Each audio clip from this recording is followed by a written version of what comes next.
Ya, bismillahirrahmanirrahim. Assalamualaikum warahmatullahi wabarakatuh. Kita mulai pertemuan kita hari ini dengan membaca lafaz basmalah bersama-sama. Bismillahirrahmanirrahim.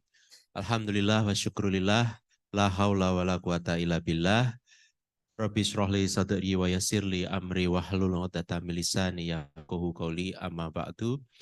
Yang saya hormati the honorable our guest visiting lecturer from Aston University Birmingham, Dr. Nadia Naim, and then students and also the committee today. Selamat pagi. Selamat pagi. Have you tried to speak selamat pagi? Selamat pagi. Ya, selamat pagi. Ya, hari ini kita kehadiran salah satu narasumber kita yang mana beliau berasal dari Inggris, terbang jauh-jauh dari Inggris, dan dia juga sahabat saya dulu waktu kuliah. Dan hari ini kita akan membahas khususnya isu terkait dengan hukum hak kekayaan intelektual dan bagaimana perusahaan-perusahaan yang ada di Inggris sebagai bahan pembanding komparatif melakukan pengembangan dan juga perlindungan terhadap hak kekayaan intelektual. Saya mungkin harus bertanya terlebih dahulu. I need to ask you, how many students are from the notarial program today? Can you raise your hand? Semua dari MKN. So most of them are coming from the notarial program. So we have a specific master study program in notarial law. Izinkan saya mungkin memberikan biografi dari Nadia dulu. Saat ini beliau itu adalah salah satu dosen faculty members yang ada di Fakultas Hukum dan Ekonomi yang ada di Aston University Birmingham. Birmingham ternyata kotanya bagus sekali. Saya sudah ke sana kemarin hari bulan September. Nah, jadi teman-teman harus ke sana gitu ya. S1-nya LLB program, lulus dari School of Management and Law, University of Bradford in United Kingdom di Inggris. Lulus pada tahun 2008. Also she take Bar Vocational Course, BPP College of Law Leeds in the United Kingdom tahun 2011 dan mengambil PhD program School of Management and Law University of Bradford di kampus yang sama. Di tahun 2016 lulus. Jadi Nadia lulus 2016, saya lulus 2017. Dan kemudian saat ini beliau menjadi salah satu dosen senior yang ada di Aston University Birmingham. Dan kemudian beliau pernah juga bekerja di beberapa kampus sebelumnya seperti di Coventry, di Birmingham City University, dan beberapa kampus lain. Dan juga pernah memiliki pengalaman sebagai konsultan, judicial review consultant, kemudian funding consultant, property law consultant, dan memang bidang beliau itu lebih kepada Islamic finance dan juga intellectual property rights. Dan saya sudah berdiskusi dengan dosen kalian, yaitu Profesor Budi Agus Riswandi, kemudian yang kedua Ibu Dr. Siti Anissa, as well as Ketua Program Studinya Pak Nur Jihad. Mahasiswa program MKN itu memang harus ada penyisipan ilmu komparatif. Jadi kalau jadi notaris besok jangan hanya ngurusi masalah-masalah dalam negeri. Karena di saat ini kita sudah sering, banyak sekali pengaruh-pengaruh asing itu. Tim Haki itu semua kita adopsi dari TRIPS Agreement, dari Paris Agreement. Kemudian banyak sekali kontrak-kontrak kita saat ini, joint venture agreement, kemudian ada apalagi franchise agreement dan lain sebagainya, semua kita adopsi dari praktek-praktek perusahaan asing yang ada di Indonesia. Sehingga saya berharap ini ada ilmu komparatifnya. Dan yang merasa bahasa Inggrisnya not so quite well gitu ya, meskipun kalau dengan tukang becak hanya pakai Google Translate gitu ya, pakai bahasa Inggris ala tukang becak gitu ya. Nanti insya Allah kalau sudah our slides, saya akan mentranslate. Jadi mohon dicatat gitu ya, dengan baik-baik. Semoga ilmunya nanti bisa memberikan manfaat. So I will translate after you, I think after 4 slides or 5 slides, and I will put my notes as well, just to make sure that I could be a good translator, expert than Google Translate. Ya, ya, ya, silakan. So I think I will give you the floor, and I think we have 30 minutes to 45 minutes. Then we will have 15 minutes, another 15 minutes with Q&A session. I think you can also make introduction with you. Yeah.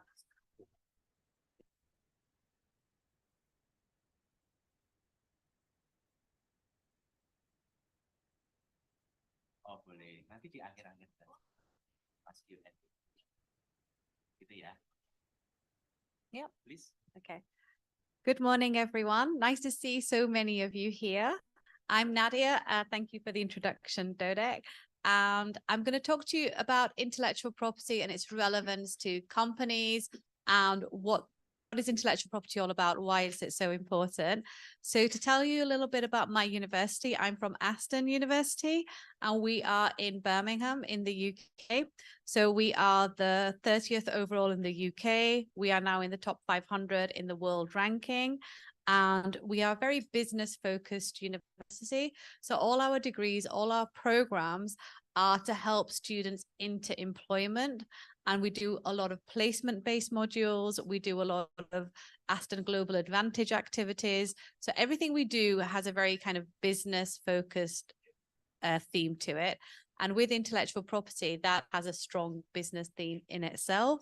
So everyone knows about London when you think about the UK. So I'm based in Birmingham, and this is the second biggest city in the UK. I'm not from Birmingham, but when I moved there, everyone told me it's the second biggest city. So that's what I'm doing now. I'm telling you the same thing. It's a great city. We're very diverse. We have lots of cultures in Birmingham. We have people from all over the world. We're a very friendly city, and there's lots to do. So we have great malls, we have shopping centers, we have things to see and do, we have museums, art galleries, and it's really a great city. So I'm an honorary Birmingham resident. So I've been living in Birmingham for the last 5 years, and I think it's a great city. So that's the background in terms of my university and where I'm based in Birmingham.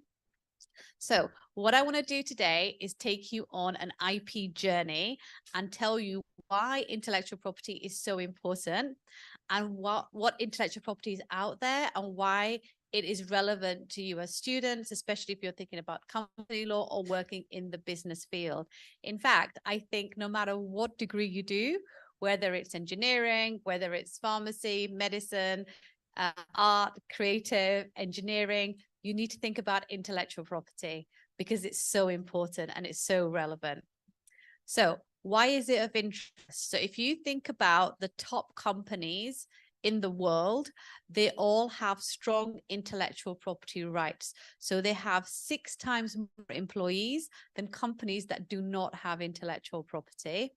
They pay wages that are on average 20% higher. And they almost have 32% more revenue per employee. So intellectual property goes to the heart of companies. So if you think about the biggest companies in the world, like Google, Amazon, Pfizer, from medicine, they spend more on their intellectual property lawyers than they do on any other department. So they value their intellectual property so much. So thinking about IP intensive industries. So if you look at the EU, 50% of the EU industries are IP intensive. So that means 1 in 3 of all EU jobs rely on IP-intensive industries. So this accounts for 90% of the EU trade with the rest of the world. So that includes Indonesia, it includes Malaysia, it includes the Gulf region, and any country that it works with. Because if you have good intellectual property right protection, that encourages foreign direct investment into the country. If your IP is weak, so you don't protect IP, then you'll have problems. Since I've been in Georgia, I've seen lots of McDonald's signs, right? That is IP, right? When you see M, the first word you think of is McDonald's, bright yellow, right? It's a company from America and it is well known here in Indonesia. That is IP. That is the power of IP, right? So nobody has an N in yellow and call it McDonald's or Supdonald's, right? Not happening. Why? Because McDonald's would sue you. They would close you down and you would never be able to do business again. That's the power of IP. What is it? It's a burger. It's just like, you know, a little patty with some fries. But you're not paying for that. You're paying for the IP in the value of what they do. So this is why trade is so important to intellectual property and the value. You can then add value through that trade. Starbucks, for example, right? The price of a coffee at Starbucks, is it the same as a price at another non-Starbucks coffee shop? Big difference, right? But you pay more. Why do you pay more to go to Starbucks? You like it? Or is it the branding? Is it the power of Starbucks? That you, when you buy it, you're like, ah, this is Starbucks. This is good coffee, right? So they've told you that, right? That's the power of the brand. You pay for the name as well, and good coffee. Yeah. So that's what you're going to think about. So what's really important? Innovation without protection is philanthropy. What do I mean by that? What I mean by that is if you're not going to protect your innovation, it's a gift, right? If you're sharing it without protecting it, you can't make money on it, right? So that's what I mean by philanthropy. So you have to protect it. If you don't have it protected, you won't make any money. So the thing with intellectual property is you have to keep it a secret until it's protected. Once it's protected, then you can release it. So then you can have it to the world because you've got your protection in place. So what happens is you, as the first developer, incur the research and development cost. So this is often known as R&D. So everywhere you'll see R&D investment, R&D department. So that is research and development. So what that means is what effort, what investment you're making to come up with a new idea. So it could be the next Starbucks coffee. It could be the next McDonald's. It could be the next drug to treat cancer, right? Really varied. Every industry has developers. Now, others will want to get into the market. So you've got a lot of competition in IP. So what depends on your success is A, you have to keep it a secret. So we'll look at that. How do you keep that secret as a company? And then B, how do you protect it once it's released? So those are your two areas to look at. Now, strong intellectual property protection gives time to recoup the R&D costs. So what I mean by that is if you're developing the next cancer drug, or look, COVID, for example, right? Within no time, they developed the COVID vaccine within months, very quick. Okay. Now, Pfizer had a patent. So that's an invention. So that's, they put research and development costs into developing the vaccine and they put a patent in. They charge £16. Dodi, you have to do the sums for me in Indonesian rupiah for me. So they charged £16 because it had a patent. AstraZeneca did philanthropy, right? They didn't do a patent. They said, we want everyone to get this medication. How much do you think they charged? So £16 with a patent. How much without a patent? What do you think? Have a guess. The value, the difference of a patent value. So £16 is how much rupiah? I think it's around 1,200,000. 1,200,000 rupiah for the patent vaccine, right? So that's one vaccine, 1 million. How much was it without the patent? AstraZeneca, how much did they charge? What do you think? Yeah. I think it's cheaper. £3. Yeah. So yes, I'll stop there if you want to do a bit of an update. Yeah, Thank you. Ya, luar biasa. Jadi Nadia ini berasal dari Aston University Birmingham. Jadi kota Birmingham itu adalah kota kedua terbesar yang ada di Inggris. Jadi kalau teman-teman nanti punya planning mau apa research di sana atau mau apa ambil study di sana, mohon izin Mas yang di belakang tidak diskusi ya, Mas. Kalau enggak nanti saya minta duduk di depan. Ya. Jadi di sana adalah kota terbesar kedua di Inggris dan juga mereka kampus ini juga sudah sangat baik dan fokus dari kampus ini adalah lebih kepada praktek bisnis. Jadi kebanyakan prodi yang dibuka itu lebih kepada mendorong agar lulusannya itu bisa langsung menciptakan lapangan pekerjaan. Makanya kemarin waktu saya ke kampusnya Nadia itu ada satu gedung besar yang mana gedung besar itu untuk memamerkan karya-karya lulusannya itu untuk siap berkompetisi di tingkat nasional maupun internasional dalam bidang bisnis. Hukum pun juga demikian. Kemudian dia menjelaskan di awal tadi ternyata haki itu penting. Karena di negara Eropa dan di negara Inggris haki itu menjadi salah satu hal yang sangat relevan dan sangat vital, khususnya untuk perusahaan agar bisa mendapatkan profit yang tinggi. Sehingga kalau tadi dia di dalam slide yang kedua itu disebutkan, perusahaan-perusahaan besar seperti Google, Microsoft, kemudian tadi ada apa lagi, Amazon dan lain sebagainya, hampir 60% jumlah karyawannya itu yang memahami haki itu jauh lebih banyak daripada perusahaan-perusahaan biasa. Dan juga gaji mereka kalau mereka memahami haki itu jauh lebih tinggi 20%. Dari segi kesejahteraan pendapatannya tinggi dan kemudian khususnya mereka dari perusahaan itu juga sudah memikirkan bagaimana karena haki itu selalu berkembang. Sehingga mereka bisa menguasai ilmu tentang perhakian ini. Sehingga tadi disebutkan dalam contoh di Uni Eropa saja 50% industrinya saja sudah melek haki. Dan itu yang mewajibkan mereka kalau pasar kita mau masuk tembus Eropa, kopi kita mau masuk sana, kemudian barang-barang kita mau masuk ke sana, maka harus dipastikan perusahaan ini memastikan diri bahwa mereka siap untuk melindungi haki atau turut serta untuk melaksanakan perundang-undangan di bidang haki. Jadi kalau ada negara yang tingkat hakinya rendah, tidak punya undang-undang haki, pelaksanaannya tidak banyak, akan sangat jarang perusahaan-perusahaan ini masuk.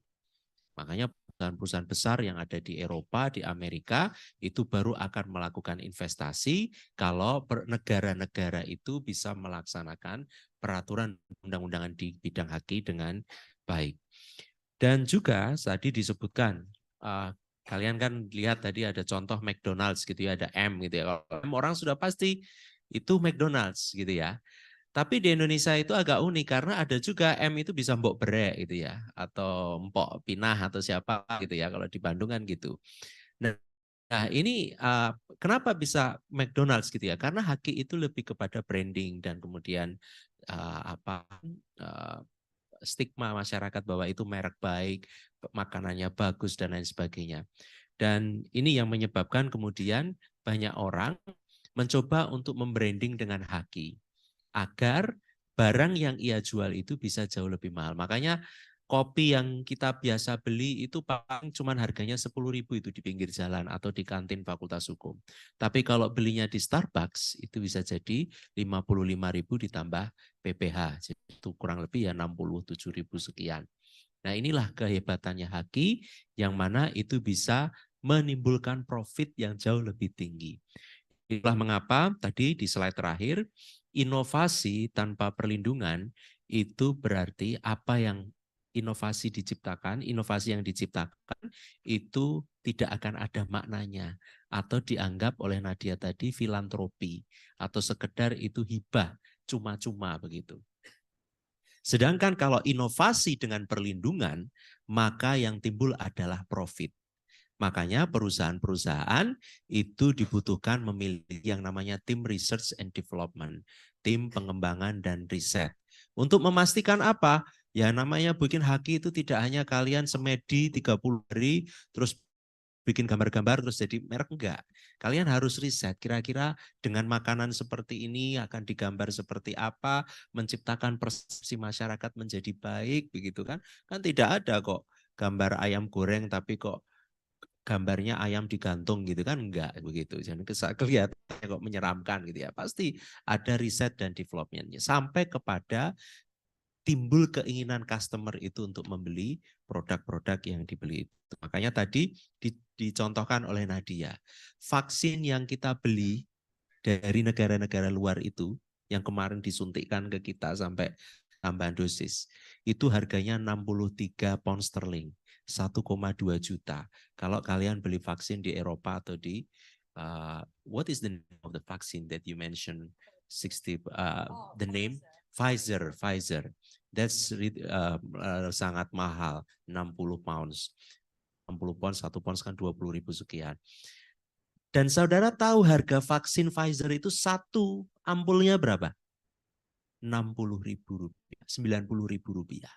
Tapi dijual berapa di kita? 1,2 juta rupiah.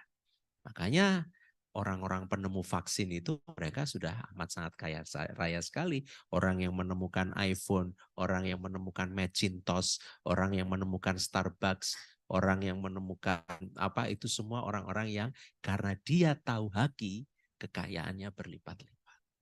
Nah, kalau klien kalian tentang haki, ya itu jauh lebih baik. Kalau kliennya isu-isunya tentang haki daripada klien-klien yang isu pertanah. Ya, pertanah itu memang kadang mahal, ada yang murah gitu ya. Tapi kalau ada yang berkaitan dengan haki, itu pasti akan menimbulkan profit. You may continue. Thank you for that.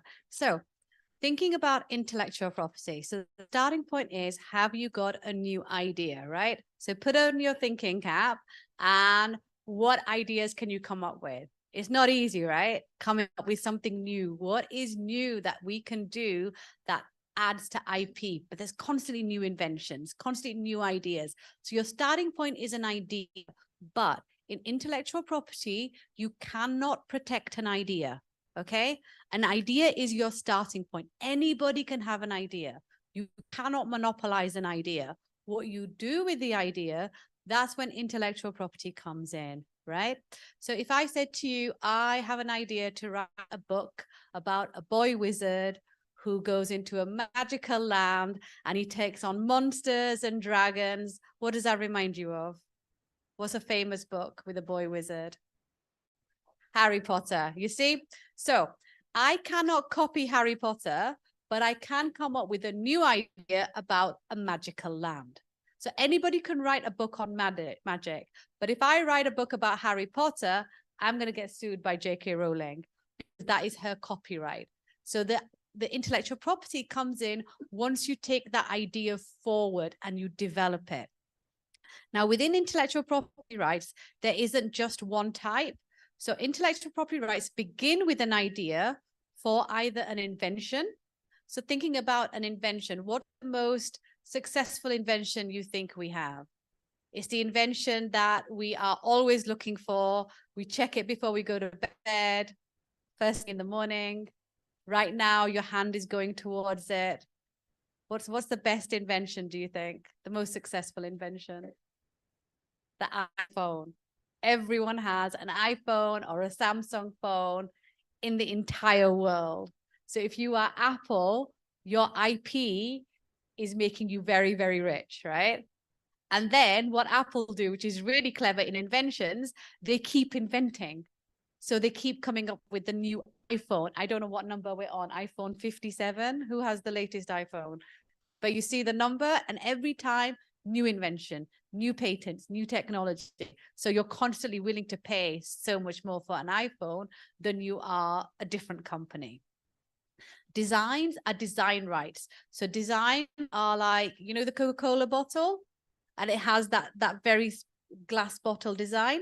Only Coca-Cola can use that because they have design rights on it. So nobody else can use it. We'll talk about Coca-Cola again because they're a really interesting company. And then trademarks. So trademarks is another form of intellectual property. So can you think of any trademarks when I mentioned the word trademark? What's a famous trademark that you can think of? Sprite. Yeah. So the name Sprite, that's a trademark. Excellent. Anything else?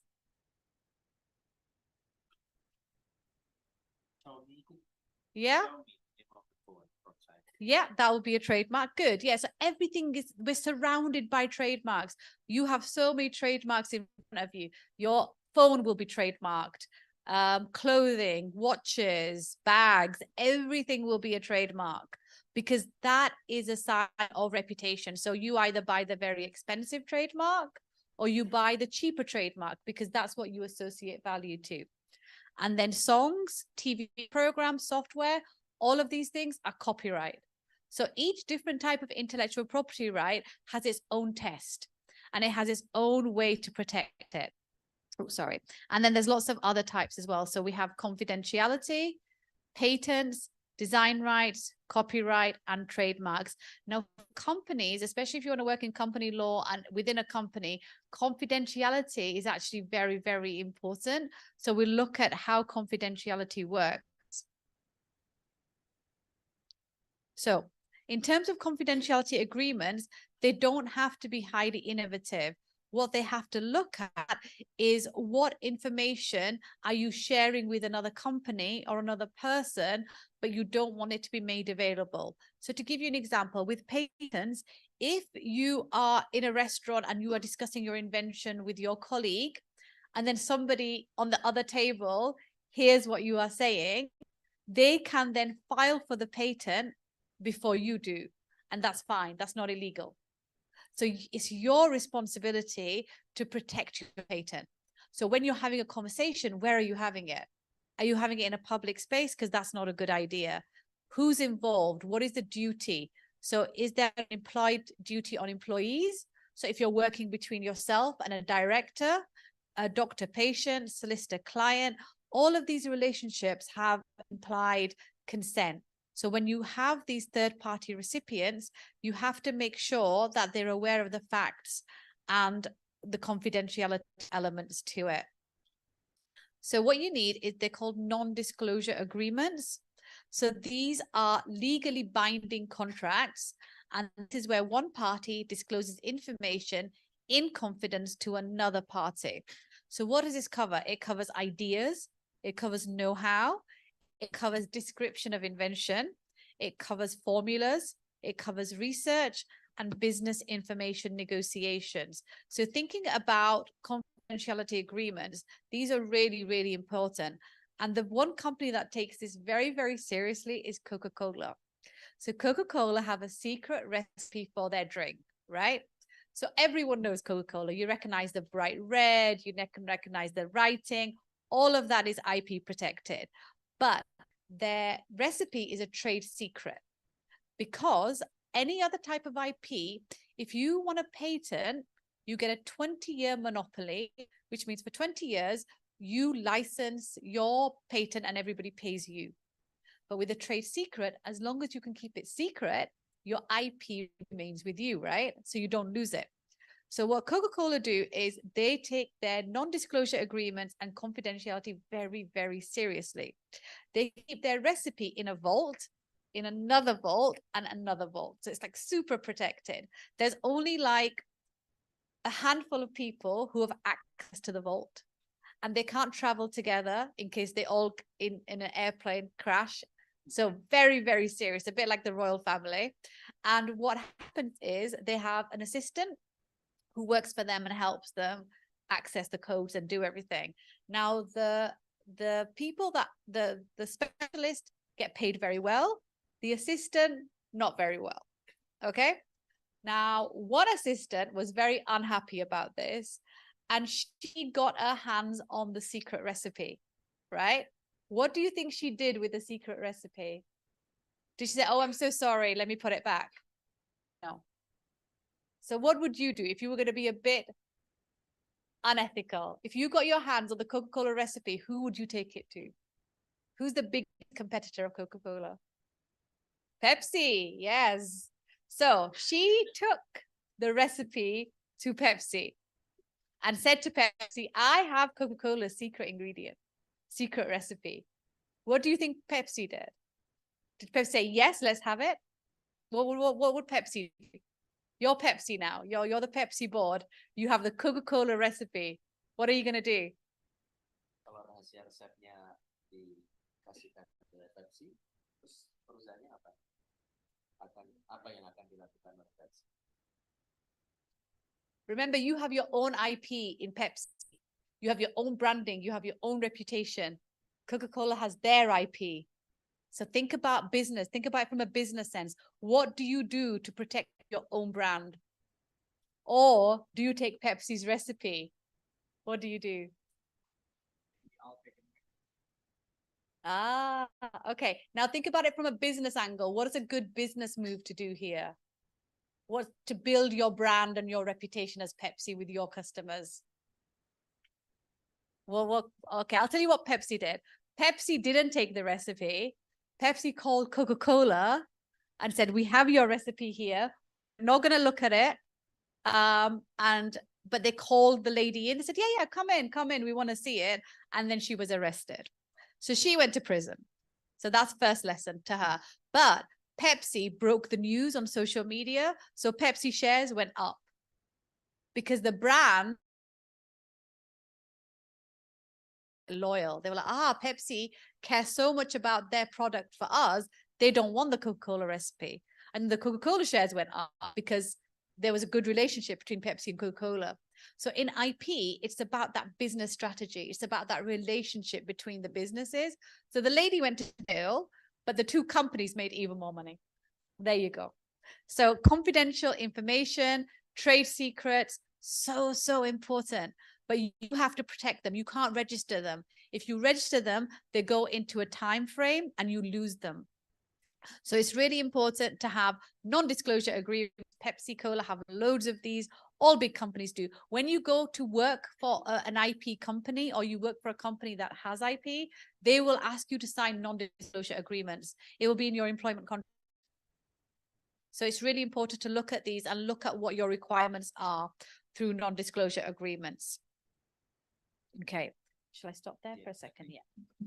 Diawali tadi dengan satu slide yang juga menarik, bahwa kalau kita bicara tentang hak kekayaan intelektual, maka kita bicara tentang masalah ide-ide baru, ya kan? Tapi ide itu tidak bisa dilindungi karena semua orang punya hak untuk beride-ide dan berandai-andai gitu ya. Apa yang akan dilakukan ke depan begitu ya. Tapi ide itu harus diproses sedemikian rupa sehingga bisa menjadi suatu produk atau sesuatu yang bisa dimanfaatkan. Nah, disitulah kemudian haki timbul. Dan seperti tadi disebutkan ketika kita punya ide untuk menulis, ada salah satu orang anak laki-laki, dia punya kemampuan magical things, punya kemampuan yang luar biasa gitu ya. Dia indigo atau mungkin lebih dari itu, dan kemudian dia bisa melihat monster dan lain sebagainya, dan ditulis dalam satu buku dan bukunya terkenal, maka buku itu bisa dilindungi dengan hak cipta. Dan kalau saya, Dodi Setiawan, mengcopy buku itu terus nama J.K. Rowling itu saya ganti dengan nama Dodi Setiawan, maka saya bisa digugat oleh si pencipta buku tersebut. Itulah yang disebut dengan perlindungan hak kekayaan intelektual. Ide harus dilindungi. Dari ide maka timbullah banyak hal, penemuan-penemuan, desain industri, paten, merek, sampai kepada bahkan misalnya sehari-hari saudara sekarang tinggal di kos, misalnya sekarang saya beri tugas saudara harus balik ke kos gitu. Coba lihat dari mulai sepatu ujung kaki sampai ke ujung rambut, merek pomade itu semua juga dilindungi dengan hak kekayaan intelektual. Bahkan sampai sabun mandi, sampai kepada alat showernya, dan sebagainya. Bahkan mungkin gayungnya kalau kalian nggak pakai shower gitu ya. Nah, itu juga dilindungi dengan hak kekayaan intelektual. Dengar lagu, lagunya pun juga dilindungi dengan hak kekayaan intelektual. Program-program televisi juga. Sehingga kemudian diperlukan adanya suatu perlindungan. Satu hal yang dibahas oleh Nadia di 2 slide terakhir itu adalah terkait dengan jaminan kerahasiaan. Saya kira bisa dibahas oleh anak-anak MKN ini, karena di Indonesia belum terkenal. Kalau di luar negeri, perusahaan tadi disebutkan bahwa ada informasi yang sebenarnya bisa di-share. Orang-orang yang punya pengusaha-pengusaha besar itu kan suka itu jadi motivator. Tapi ada informasi yang tidak boleh disebarkan. Seperti tadi disebutkan rahasia bagaimana Coca-Cola itu bisa membuat resep. Sehingga tahun demi tahun, hampir 100 tahun mereka itu bisa menjamin kualitas minumannya itu sama. Bahkan botolnya saja itu tidak boleh ada yang menyamai. Saudara bisa membandingkan botol Sprite, Coca-Cola, dan lain, itu pasti berbeda karena itu dilindungi dengan hak kekayaan intelektual. Sehingga kemudian mulai muncul sekarang ada akta perjanjian non-confidential agreement atau non-disclosure agreement. Perjanjian yang tidak boleh membuka rahasia isi perusahaan atau rahasia resep yang dimiliki oleh perusahaan. Tadi ada salah satu contoh menarik ketika Nadia bercerita. Pada saat itu Coca-Cola kan sudah besar. Ada kontrak yang dimiliki antara Coca-Cola dengan beberapa orang yang tahu resep perusahaan. Dan orang-orang ini dibayar dengan sangat mahal, dia diberikan fasilitas yang luar biasa, karena mereka harus menjamin setiap tahun kualitas rasanya itu sama. Nah, orang-orang ini dibekali dengan asisten. Asistennya dibayar rendah, orang yang tahu resep Coca-Colanya dibayar dengan sangat tinggi. Apartemen apa mereka mau kemana, tapi orang-orang ini tidak boleh ketemu satu sama lain karena jaminan kerahasiaan dari resep Coca-Cola. Suatu ketika timbul insiden, asistennya ini dia datang ke Pepsi, kemudian bilang, aku tahu loh rahasianya gitu. Ya dibayar rendah, dia pengen punya uang banyak, jalur cepatnya untuk dapat uang banyak ya reveal, membuka rahasianya si Coca-Cola. Dan apa yang dilakukan Pepsi?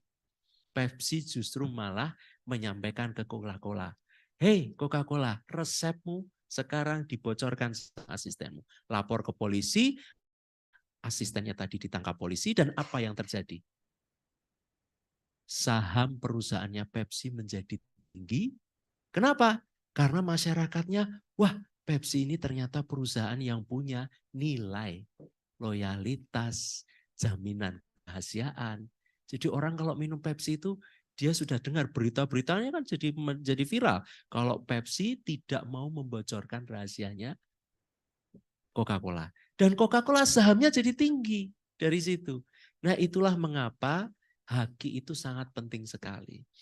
Tadi disampaikan, apa bedanya paten dengan secret confidential recipe atau trade secret itu tadi? Kalau paten, saudara punya paten itu bisa dinikmati, saudara bisa memonopoli paten itu. Saudara tahu itu paperclip kecil-kecil itu paten itu, termasuk yang hitam itu paten.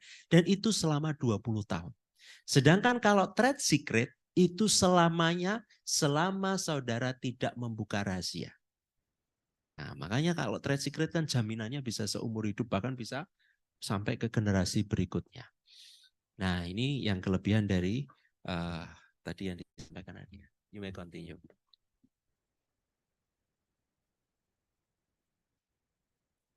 So let's start with copyright. There are different types of copyright. We have literary works, which is your books, software. We have artists, drawing, sculptures, music, the most famous type of copyright, and databases and dramatic works. So lots of different types of copyright exist. And then in terms of the UK, we have no registration needed in the UK or the EU. So that means, copyright arises automatically.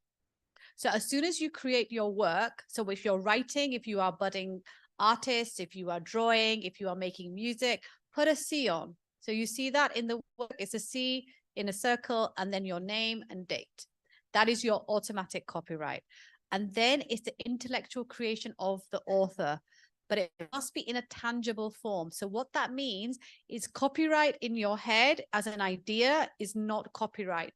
The expression of the idea is known as the idea expression dichotomy, and it has to be fixed. So how do you write it? You can write it, you can record it, you can video it. All of those fix your copyright.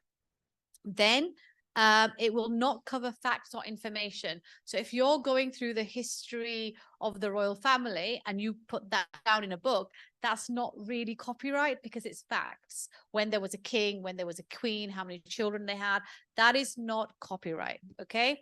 Now in the UK and in EU, copyright is the lifetime of the author plus 70 years. That's a very, very long time to have copyright. So back to Harry Potter and J.K. Rowling, she's going to make money from those books for her entire life plus 70 years. So after she dies, it goes to her children, her estate. But it's even 70 years after you've died, that copyright still exists.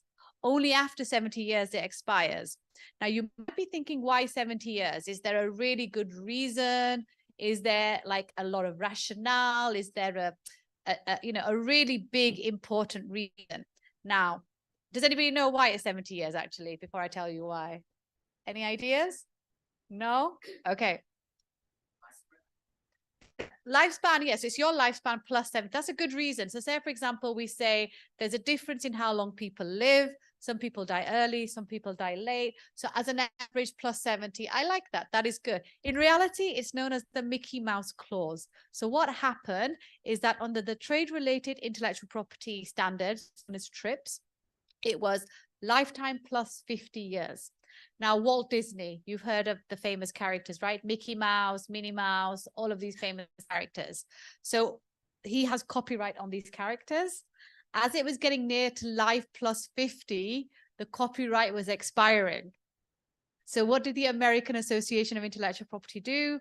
They lobbied World Intellectual Property Office and the World Trade Organization to change lifetime plus 50 on TRIPS to lifetime plus 70. So that's the power of Walt Disney. Then it's known as the Mickey Mouse clause. I like your idea much better. It's the average. But in reality, this was one company that managed to change the TRIPS agreement and the extension of copyright. So very, very powerful company. And now that the 70 years is coming to expire, I wouldn't be surprised if that changes to lifetime plus 80 soon. But there you go. That's the power of big business. But those are your main rules around copyright protection. Now, how do you protect it?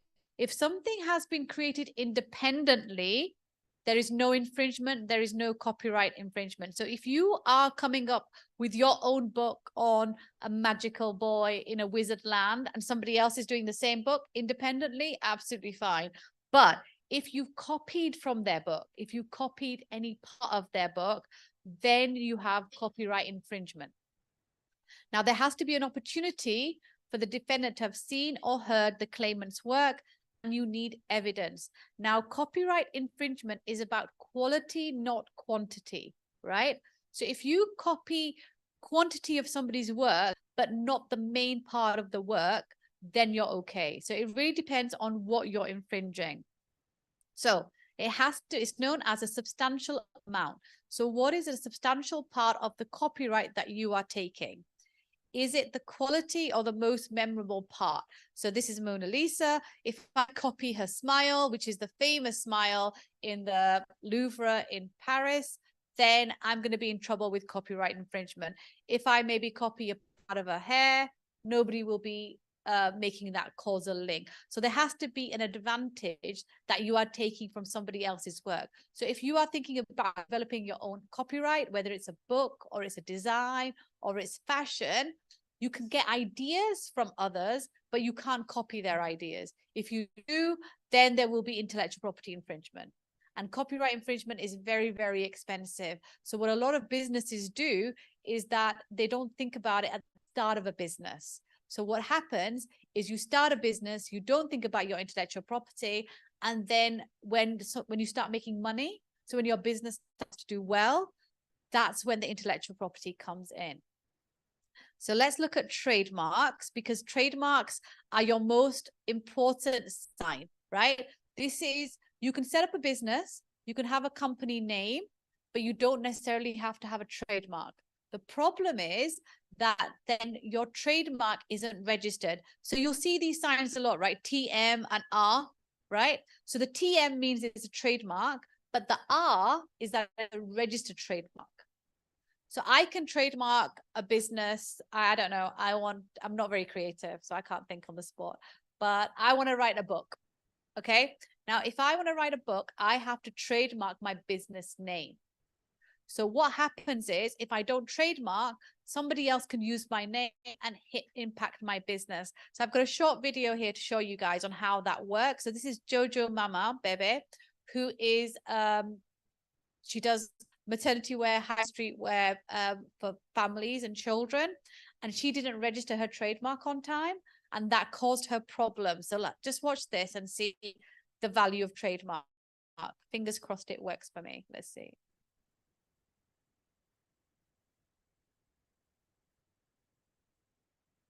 If you can hear her. Oh, can we hear her? We can't hear it.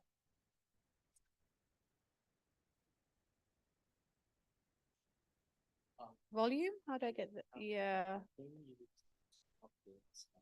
Okay. Yeah, 1 second. Oh, let me pause that. This is the yeah, you can miss that. Yeah. This one? This one, right?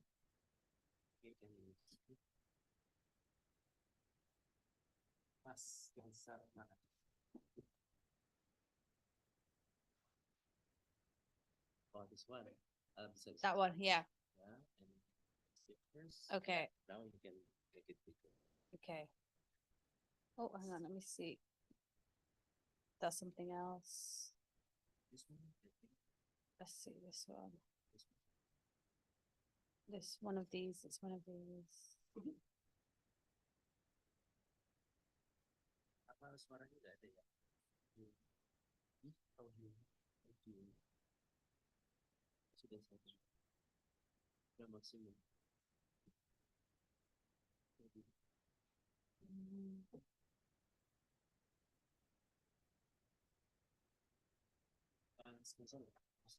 Ada dua. Ada dua. Nggak bisa ini. Mau coba pakai ini? Itu nggak bisa. Should put on that one. IPM basic. YouTube.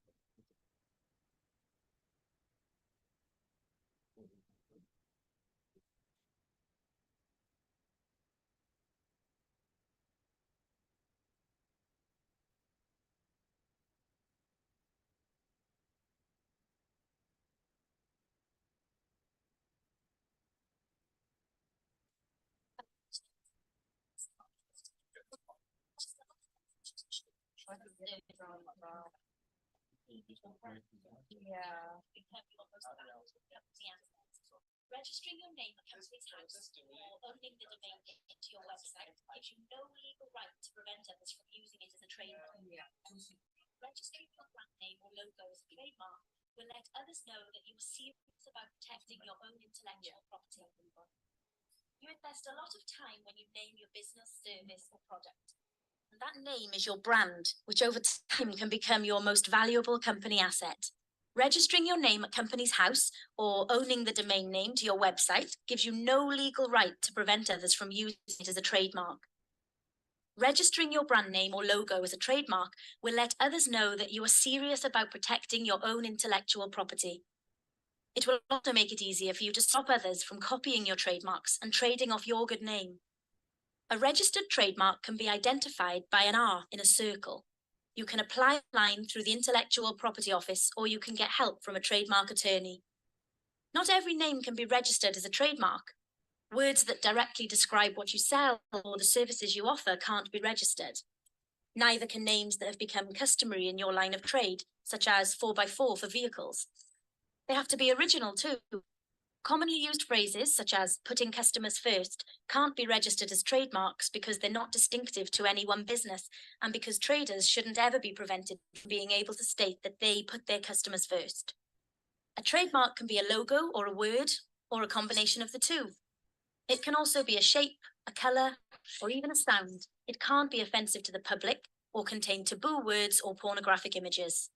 You can't register specially protected emblems or imply that your business is something that it isn't. Once your trademark is registered, you can renew it every 10 years, and as your business grows, you can apply for trademarks all over the world.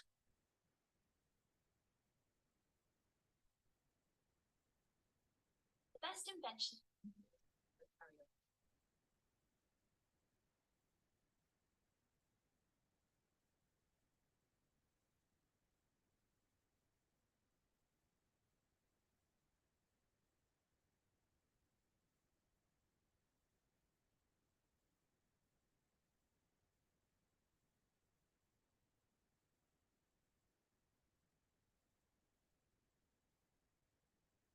Okay, so that was a short video on trademarks and thinking about what you can trademark, and you can't trademark everything.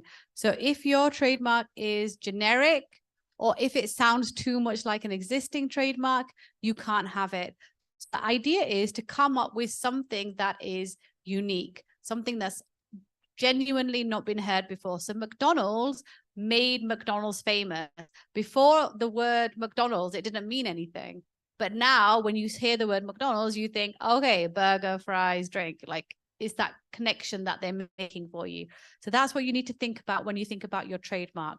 So a trademark has to be distinctive and not descriptive. So it can be a shape or a color. It can be a sound. It can be words. It can be numbers. It can be logos. It can be a hologram. And then I'll share the slide. There's some more videos that you can look at which explain it in more detail. But there's lots of trademarks, right? We're surrounded by them. Microsoft, Coca-Cola, Sony, Nike, Mercedes, Canon, anything you can think about. If they have a logo or a famous name, you know that that is the trademark.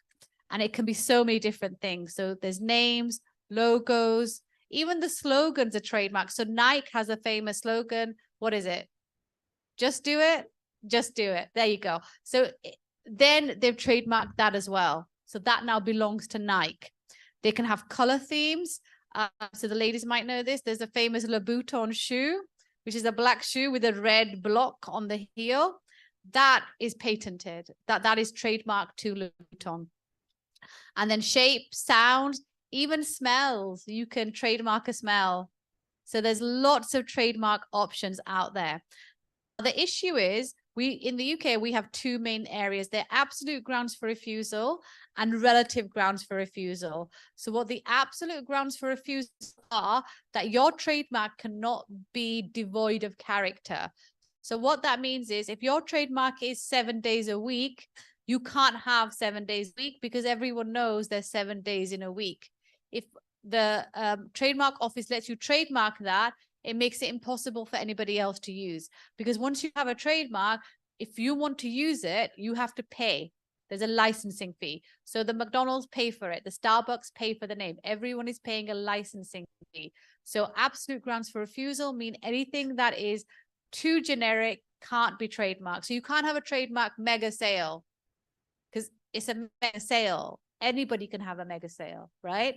So absolute grounds for refusal, prevent like really obvious uses of words and protect them. The second one is known as relative grounds for refusal. So this is where there's conflict with existing trademark.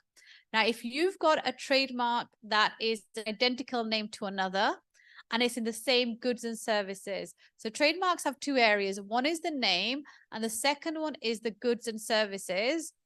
If it's the same in both, then that will be refused. The trademark office won't give you the trademark.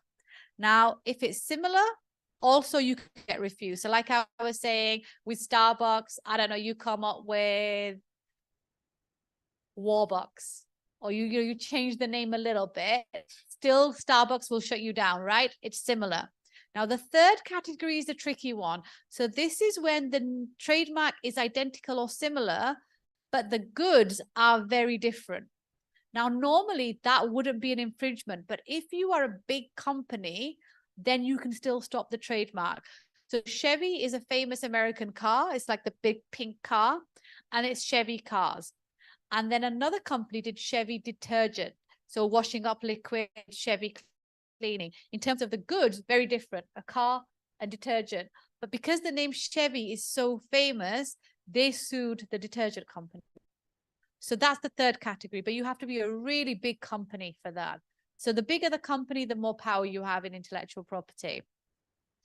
So what should you do when you're choosing your sign? Choose a trademark that is memorable.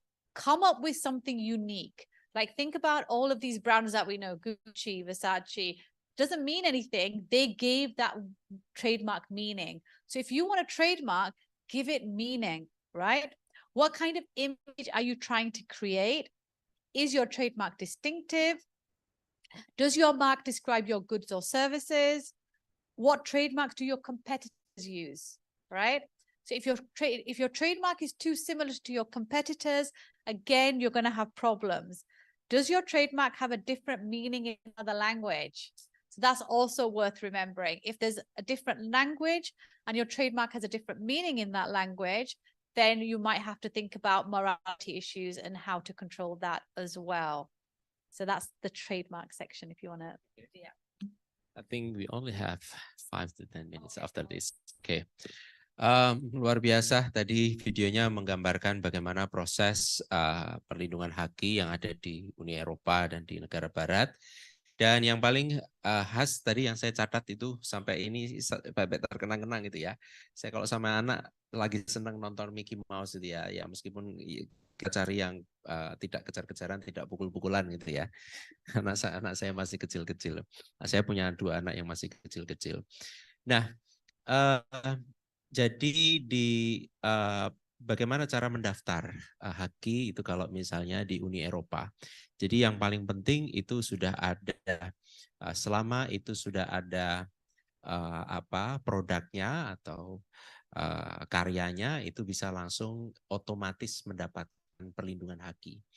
Dan pada saat itu harus dibuktikan bahwa itu sudah harus berwujud dalam bentuk gambar atau dalam bentuk karya, dan kemudian ada dokumen-dokumen yang mendampinginya, dan pada saat itu langsung bisa dilindungi selama hidupnya si author, penulis, pencipta, ditambah 70 tahun. Nah kalau kita lihat kenapa sih 70 tahun tadi disebutkan, ternyata di aturan di TRIPS Agreement ya, di TRIPS Agreement itu awalnya itu diberikan perlindungan hak cipta itu selama seumur hidupnya pencipta ditambah 50 tahun. Tapi karena yang membuat Mickey Mouse ini kan terkenal sekali ya, apalagi sudah brainwash ke anak-anak ya. Anak-anak itu kan kalau lihat Mickey Mouse udah kayak lucu gitu ya.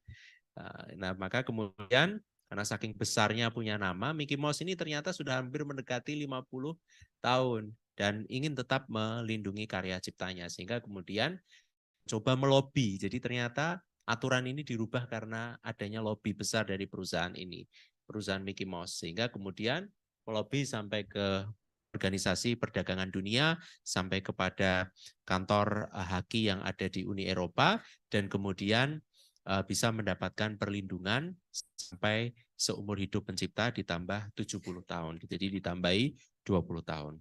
Dan tentu saja tidak boleh ada pelanggaran kalau kalian membuat hak cipta gitu ya, karya cipta.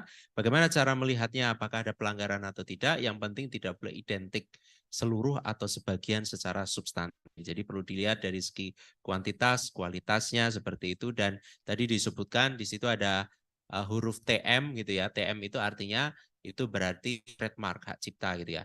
Tapi kalau misalnya hak merek ya. Tapi kalau misalnya tulisannya R sudah terregistrasi. Jadi kalau di Uni Eropa itu huruf R itu berarti sudah melakukan registrasi.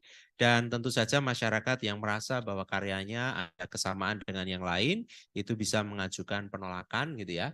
Caranya itu asal kita bisa membuktikan adanya konflik dengan sengketa atau persamaan dengan merek yang saat ini sudah ada, begitu identik atau tidak.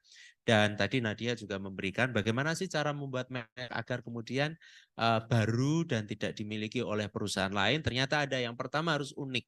Kemudian yang kedua harus punya meaning, arti. Makanya kalau dia menggunakan bahasa selain menggunakan bahasa kita, misalnya coba dilihat, misalnya seperti kita itu kan ada beberapa kalimat kata itu, tapi bisa juga terjemahan dalam bahasa asingnya juga berbeda. Dan kemudian distintif harus punya ciri pembeda, dan perlu dilihat juga si pencipta ini bagaimana kompetitor-kompetitor yang lainnya itu memiliki merek yang sama. Kalau ternyata kompetitornya sudah ada memiliki merek yang secara kualitas substantif itu sama, identik, maka dia tidak boleh menggunakan merek yang hampir sama tersebut. Saya kira itu, and then you can continue for 10 minutes, I think. Okay, thank you. So thinking about how IP is generated in a company, this is important because if you want competitive edge, if you want to be successful in a company, if you want to be innovative. So for example, if a company asks you, what can you do? What can you bring to the company? Think about what is your competitive advantage and what is your additional skill. So IP could really be that additional skill because IP supports research and development and also the initial product. So this is spin out companies where they are looking at developing new areas, but then also it's hard to come up with new inventions, right? Because there's so many things that are already invented. There's the D-bot, which is the robot Hoover, and it just does the Hoover for you. You don't even have to do it yourself anymore. So what else there can happen is known as incremental developments. So an incremental development is where you're improving an existing invention, right? So like the iPhone coming up with the next mobile phone, which has more patents. So at the moment we have so many, right? You have Google Maps, you have Siri, you have voice recognition, facial recognition. So it's thinking about what else can you do to make the iPhone or the mobile phone more appealing or more useful. So what you can do is think about incremental developments. So what improvements can be made to existing products, and that can also be your IP, and you can assess how that will work. And then brand development. So this is where your trademarks come in. How can you develop your brand more into different areas and make it more successful? Advertising and marketing, and then innovation and enterprise staff. So whether that's through further training or the value that IP can have and avoid infringement. So the one, I'm nearly out of time. So the one other thing that I really want to make you aware of is an IP audit. So this is where you carry out a systematic review of all IP assets, registered and unregistered, and you look at what's been created, who owns it, and who has the licensing. So this is something you can do within a company. So you have a tax audit, but you can also do an IP audit. So an IP audit looks at everything you own, whether it's registered or unregistered, and the different intellectual assets. So like I was saying, copyright is unregistered, but patents and trademarks are registered. A patent is registered for 20 years. So what happens is that you share your invention with the world. So you share it with everybody, but only you own it. So the exchange is that for 20 years, I get a monopoly, but then everybody can see my invention and we can have more inventions. So that's your trade-off. But after 20 years, the patent expires and you cannot renew the patent. With trademarks, it's 10 years, and every 10 years you can renew the trademark indefinitely as long as your trademark makes money. So why do you think a patent can't be renewed after 20 years, but a trademark can be renewed every 10 years? Why do we think there's that difference occurs? Any ideas?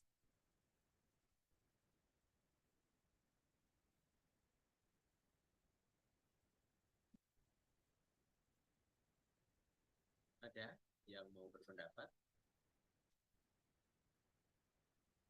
Bagaimana cara renew? Renew, yeah. So a patent lasts, protection is 20 years. After 20 years, it expires. You can't renew. You can't apply again for the same patent for another 20 years, only once. A trademark, you can apply every 10 years, forever. You can keep applying for your trademark. So why do you think in patents it's no, and in trademarks you can keep renewing? Kenapa kalau di paten setelah 20 tahun mendapatkan perlindungan, dia tidak bisa diperpanjang. Sedangkan kalau di dalam rezimnya hak cipta, Itu setelah 10 tahun bisa diperpanjang lagi 10 tahun, diperpanjang lagi 10 tahun. Mengapa? What do we think? Difficult question. Okay, so with a patent, oh, go on. No? Tadi ngomong.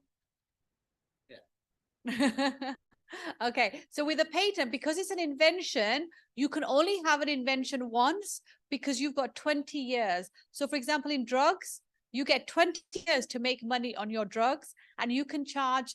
So for example, an autoimmune disease drug in the UK for like Crohn's disease, diabetes is £7,000 per injection. I don't know what that is in rupiah. Dodik, you'll have to do the maths. £7,000 for one injection. You need the injection every 8 weeks. So that's 8, 16, 24, 32. In a year is how much? A lot. 7,000 is a lot.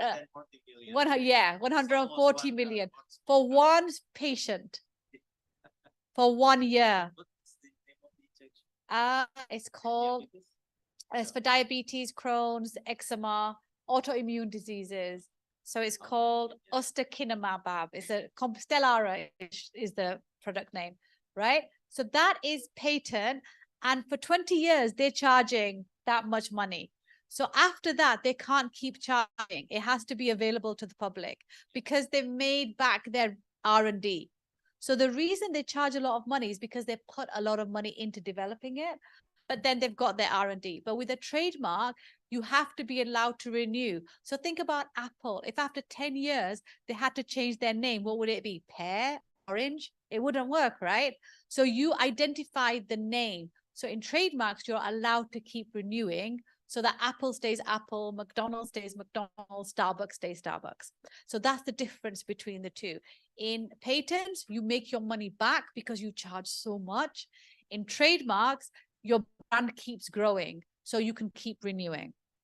So what an IP audit does is you as a company, you decide where the value is. You have core assets and you have non-core assets. Your core are your strong assets. What is your trademark? So any company you work for, if they don't have a trademark, your first should be, we need a trademark. They're not that expensive, but you need to know how to protect it. So to wrap up, what I would say is that you need to have an IP audit, what assets you have, which are core assets, what you own, what you control, and then think about disclosure, confidentiality, and how to draw your agreements. Contract law is very, very important in IP law. So if you are studying contract law, or have studied contract law, for civil areas, for company law, for any area of civil law, contract law is really, really important. Drafting skills, legislative skills, and then your IP audit will set out your very long business plan for your company. So I'll stop there, Dodik, because I think I'm out of time. Thank you. Jadi setiap perusahaan itu harus punya IP audit. Jadi kalau teman-teman nanti merekomendasikan, kan perusahaan kan pendiriannya harus dengan akta notaris. Itu dalam struktur harus ada IP audit. Apalagi perusahaan-perusahaan yang dia punya nama-nama besar, punya brand mark dan lain sebagainya. Itu harus punya IP audit. Dan di IP audit itu harus dirinci begitu ya. Tugasnya auditor itu untuk merinci, mengecek kapan mereknya, ini yang terlambat-terlambat nggak bisa disabsen ya. 2 orang sudah saya cek, nanti saya laporkan ke Pak Budi dan Bu Nisa. Dan kemudian yang kedua itu adalah terkait dengan kapan dibuatnya merek, kemudian apa tadi, tentang apa, detailnya seperti apa, artinya dan lain sebagainya, sampai kemudian cara pelaksanaannya seperti apa, itu harus betul-betul dikuasai atau diinvestigasi dicermati oleh IP audit di setiap perusahaan. Dan tadi disampaikan oleh Nadia, apa sih perbedaan utamanya, kenapa kok merek itu diberikan setiap 10 tahun dan setiap 10 tahun bisa diperpanjang lagi 10 tahun, diperpanjang lagi 10 tahun. Sedangkan kemudian kalau paten setelah diberikan 20 tahun itu tidak bisa diperpanjang lagi.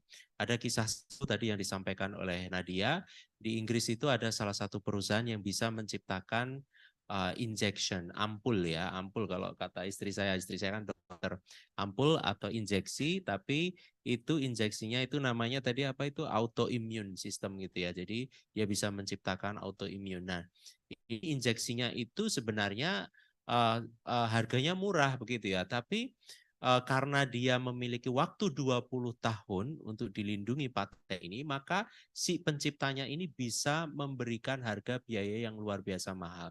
Makanya satu injeksi itu kurang lebih tadi kalau saya rupiahkan 150 juta sekian. Hanya satu kali injeksi. Saya juga, I also have wife. I told you, neurologist, istri saya kan seorang dokter spesialis saraf. I still remember that the name of the injection that he has to buy, she has to buy for a specific patient, it costs around 5 million. But when I told her what is the basic price of the, because she also has to keep in touch with the pharmacy company, and the price is like 500,000 rupiah. Jadi istri saya juga pernah kalau di rumah sakit harga satu injeksi, kalau bapak ibunya ada yang nggak bisa jalan, kecepit saraf dan lain sebagainya, itu injeksinya 2 juta sampai 5 juta sekali suntik. Tapi kalau istri saya yang beli hanya untuk saya atau untuk ayah saya atau untuk siapa itu ya, misalnya saya lagi terkilir atau apa, itu cuma 500.000, 200.000. Nah itu karena harga dari patennya itu tadi. Jadi si pemilik paten itu bisa mengecharge sampai seberapapun karena itu adalah bagian dari ide yang harus dilindungi. I think that's all for the presentation, and then we are now moving to the Q&A session. So silahkan kalau ada pertanyaan, jangan khawatir bisa dalam bahasa Indonesia dan saya akan menerjemahkannya dalam bahasa Inggris. Saya persilakan bisa sebut nama dan pertanyaan.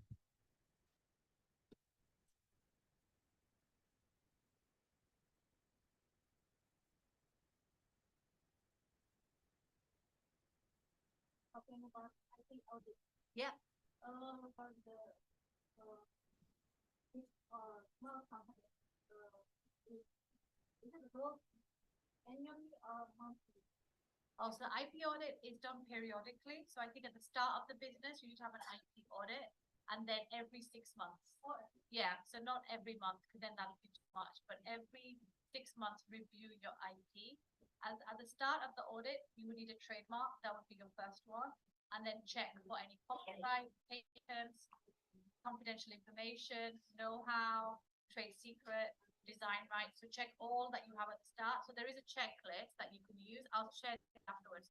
So you have a checklist and you go through the type, classification, owner, date created, all of these steps you go through, and then you create your first one, and then every 6 months review it. But there's also, we don't have enough time, but there's an IP due diligence, and that's a snapshot if you have something new. So if you have a new patent, a new copyright, then you do due diligence. So there's two main ones to do. IP audit dilakukan selama 6 bulan sekali, sedangkan kalau IP due diligence itu hanya dilakukan untuk trademark atau paten yang pertama kali dibuat, untuk memastikan bahwa ini pembeda, tidak ada. Ada lagi pertanyaan? Second question, Mas. Nama dulu. Hello, my name is Professor Risono. Yes. I will ask a few questions about intellectual property, and I'm asked for is how easy to register an IP in UK. Because in Indonesia, there is some long procedure to register a new one, and in fact, it makes us so lazy about to register a new one, a brand.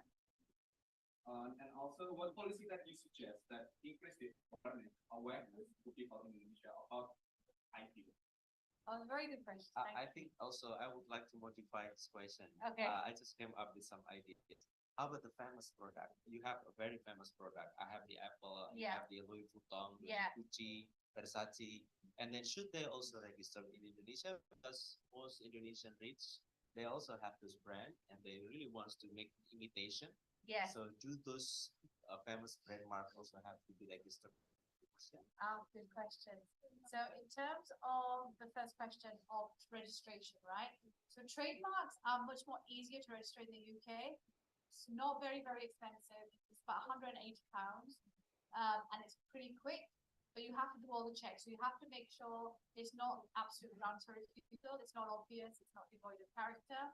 And second, relative grounds for refusal. So you have to check nobody else has a similar name. So I've had companies come to me and say, oh, I've got this letter, the cease to desist letter, where they are saying, I've used their name, but I never heard of them.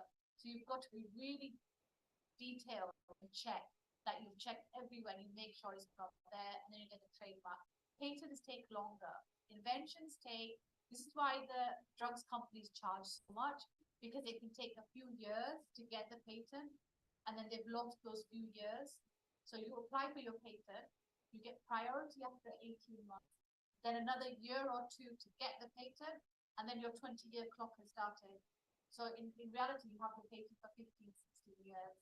But the patent process everywhere is long. I think the problem with, for example, not the problem, but the issue in Indonesia or other similar countries is the experience of the patent office, how capable they are, how much experience they have, because patents are very scientific and very technical.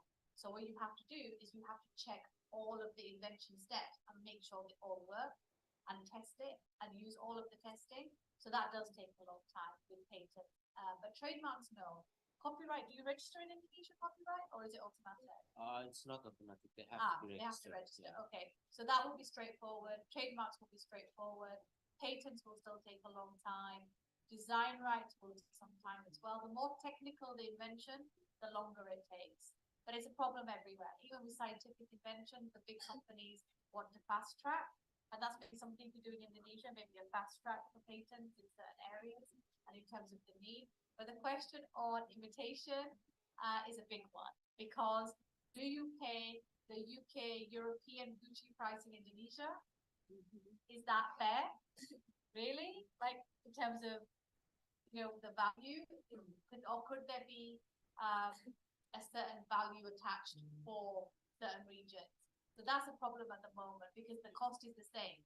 There's some drugs that Africa didn't get because the American company wouldn't reduce the price. So this was for HIV, which is a big problem in Africa, but the American company wouldn't reduce the cost of the drug, so the African government couldn't afford it. So it's a big problem in terms of international, how it works. Imitation, honest trade, is imitation an honest trade, or is imitation copyright infringement, trademark infringement? So your big companies will say it's infringement. So they lobby the government, they lobby for the customs, they lobby for more confiscation. So there's a problem there. And could there be, so with fashion, you have fast fashion and you have imitation, but it's their own development of it, it's their own copyrights, their own expression of the idea.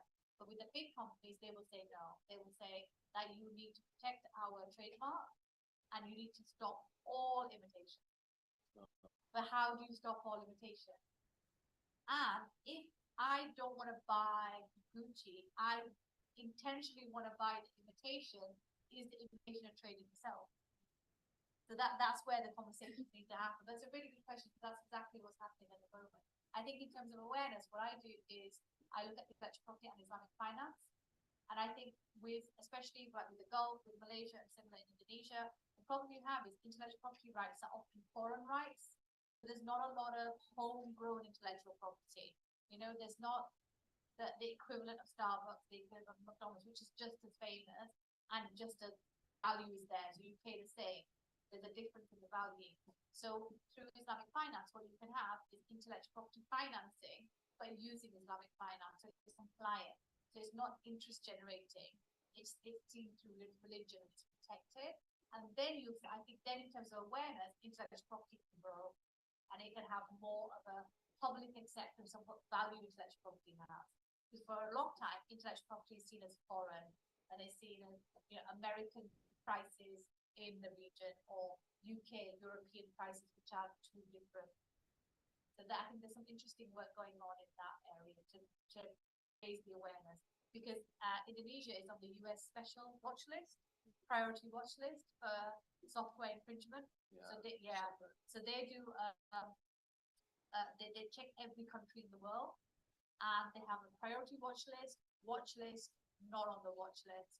So Indonesia is in the priority watch list. So something needs to improve. Yeah. to protect it. And I think using Islamic law more will help intellectual property in the future. Thank you. Ada lagi? Ya. Nama dulu, baru pertanyaan.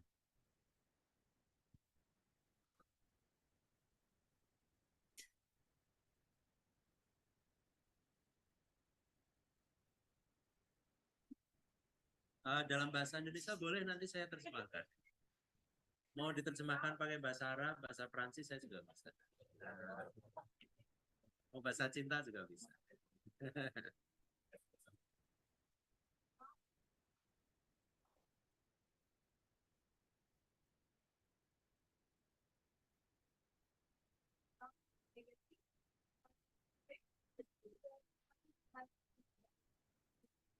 I'm wearing batik now, Yeah. and she's asking about this is part of our cultural heritage Yes. product, and then now we are claiming each other, the Southeast Asian countries. Yes. Malaysia also wants to claim the batik is coming Yes. from them. So Yes. how do you, can you give some solution for us as an IP expert? Yes, as an Yeah. IPX. So batik is, yes, you said cultural knowledge, so it's Yeah. traditional knowledge. In IP, we have traditional knowledge and geographical indication. So geographical indication is very, very good for batik because then you can say batik originates from this region. But what you can also do, if batik existed in Indonesia and other parts, each region can have its own batik specific to the region, have a geographical indication. And that's what you need with the different regions as well. So you need your own geographical indication. So in the UK and in other Yeah, yeah. parts, it's not batik, but it's more to do with like champagne. Champagne So in France, or jam? I think. yeah, You also jam, go to jam as well. But yeah. champagne is more famous because Yeah, in yeah. France, if it comes from a certain region in France, they can use the word champagne. Yeah, yeah. If it's not from that region, they can't use the word. So that's what you need with batik. So if it originates from certain regions, they can use the word batik. If it doesn't, they need to use a different word. Is it the geographical indication also has to be registered internationally or just Yes. only local? Look, nationally and internationally, then you protect batik, not only just Indonesia, but with other countries. Mm. So traditional knowledge and geographic indications, those are your two key to protect it, and then you keep the value. Then the name can only be used with batik from a certain region. Mhm. So if other regions have their own, then they have to create their own wording for it. That'd be really great for batik. Yeah, because at the moment you don't have that, do you? The geographic Yeah. indicators. UNESCO also already, I think, certified that this is part of our heritage. Heritage, yeah, yes, yeah. like That's the I IP, think part of the yeah. evidence, You need but the IP, with the right. IP as well. Yes. Yeah, yeah. The value is in the IP, so the cultural heritage is good, it's recognized, but the economic rights, so IP Yeah. to economic and moral rights. Economic is money, moral is how it can be used. So it can't be used, example, for obscenity or against what the batik is about, what the culture is about. So that's really important. So yeah, that would be great. You could be in charge of that. One more question, I think. Kalau ada, okay, please, Ajeng, okay. How long it takes for the IT audit? IP audit. How long it takes to audit the employee? How long? How long? It How long depends. Yeah, it depends on how many assets you have. So back in the checklist, you have to go through all of this. So each checklist takes time. So I think you need an IP auditor, you need a legal expert, you need to work, if you've got patents, work with a patent examiner, trademark examiner, designer, copyright expert. So the first audit will take you a long time. I think a week for your first audit. After that, I think quicker. But then again, it depends. If you come up with, for example, the geographical indicator of batik, you'll be busy. So you will have lots of audits to do. And then There's no exact. No exact, no. Deadline. No, there is deadline. So for example, if your trademark is due to expire, so if your trademark is, then you have to have an audit because you have to show value. You cannot have a trademark. You get a trademark once, if your trademark doesn't make money, you can't get it again. So it's every 10 years, but it has to generate revenue. If your trademark, then it becomes like dead, unused. So then you can't get the trademark. The copyright, is it generating revenue? Now, the thing with copyright is a bit unusual. So you could write a book, not publish it, sit on it for 10 years, and then when you decide to publish it, then you get the publishing rights. So all of your audits depend on what is happening in the company. But definitely at the start, if you're thinking about working for a company or setting up your own company, do an IP audit. And then, like I said, every 6 months, but then again, due diligence as well. But in terms of the timing, your team, have an IP team. That will help. You have to keep records of everything. So whether it's on the computer, it has to be password protected because it's IP. If you don't password protect your IP document, that's not good. That's not a good IP file, right? So password protected, make sure who has access. So yeah, there's a lot of detail to the audit, but really good to do. And don't save it in Google Drive. Yeah, yeah. Or in cloud. Yeah. Thank you so much. And we should praise with applause. Oh, thank you. Jadi terima kasih.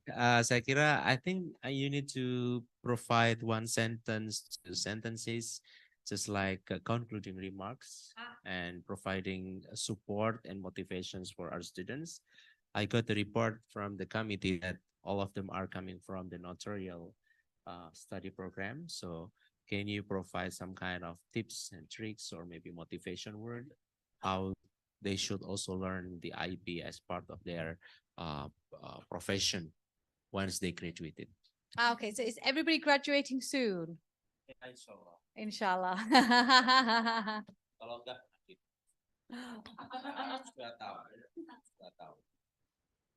So I think when you're studying, like you go through school, you go through university, and you're constantly studying, right? Your whole life you're studying, and you can't wait to finish and get into the real world and start working. But there's so many skills you gain from your studies, and it is skills of analytical skills in intellectual property, in companies, in any business world you want to work in. And analysis is so important. So critical analysis, how do you take some information and then decipher it and create something from it? So intellectual property will be relevant in any business you work in, because what you can then do is help the company grow, have its identity, have its brand, have its trademark, have its copyright, your own copyright, protect your own work. Anything you write, anything you develop, any business ideas, make it your copyright. That is your ownership, and then you're creating value. And that's the best thing that you can bring as students to the working world, because in IP, you can bring that experience now. IP is growing in Indonesia. It's new. It's not established for many, many years, whereby you don't have enough experience. You can bring new knowledge. You can bring knowledge of intellectual property, how to grow a business. And also, when a business wants to sell, IP can be part of the exit strategy. So we had Cadbury's, which is a famous chocolate. You might have it here. There's chocolate, right? How much is chocolate worth? Their IP was so powerful that business sold for billions of pounds. No one pays billions for chocolate, right? It's a little bar of chocolate. But the IP makes it strong. So IP is everywhere. It's in our food, it's in our clothing, it's in our laptops, it's in our homes. It's metaverse now, right? You can put on a metaverse and you're in another world. So think about, what is your IP, right? That would be my last point. What is your IP? What is your trademark? What is your copyright? What is your value that you are going to take into the workforce? Thank you. Begitu pentingnya kita harus belajar haki, teman-teman, karena haki ini sekarang sudah menjadi sesuatu hal yang biasa di negara-negara barat, di negara-negara maju, dan sepertinya Indonesia pun harus bisa mengejar ke sana, sehingga tadi disampaikan mahasiswa harus punya kemampuan analytical skill dan juga termasuk skill-skill yang lain. Dan IP ini sekarang menjadi hal yang sudah sangat biasa di sana. Pertama tadi disampaikan bahwa coklat saja itu harganya bisa banyak, coklat saja itu bisa laris sekali itu karena adanya perlindungan hak kekayaan intelektual, dan bahkan perusahaannya pun bisa besar menghasilkan penghasilan atau profit yang luar biasa, itu pun karena hak kekayaan intelektual. Dan kita tahu Cadbury itu apa, dari mana, dan dijual sampai ekspor ke luar negeri, itu semua hanya karena merek. Padahal kita juga punya coklat yang tidak kalah, tapi hanya kalah bagaimana membranding, mempromosikan dan lain sebagainya, yaitu coklat Monggo. I think I will give you one chocolate from our local chocolate product, I think, once we are free today. So thank you very much. Give applause again to our speaker. Semua absensi sudah terrecord, kecuali dua terlambat, nanti saya laporkan ke dosen, kebijakan beliau apakah dimasukkan atau tidak. Saya hanya bisa memfasilitasi ini dengan baik. Thank you very much. Let's be close by saying hamdalah together. Alhamdulillahirabbil alamin. Assalamualaikum warahmatullahi wabarakatuh.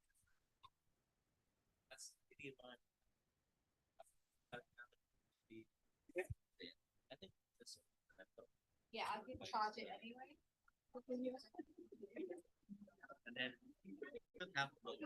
Yeah, I was just a bit of time to check my second shower. What time are we starting here? I think it's 1:30. Still have for 3 hours. Oh, okay. Yeah, I need to stop. It's including the Oh, okay. or do you need my to work in my office or it's not that? Yeah. I think Yeah, yes, thank yes. you. Let's make it there. Super.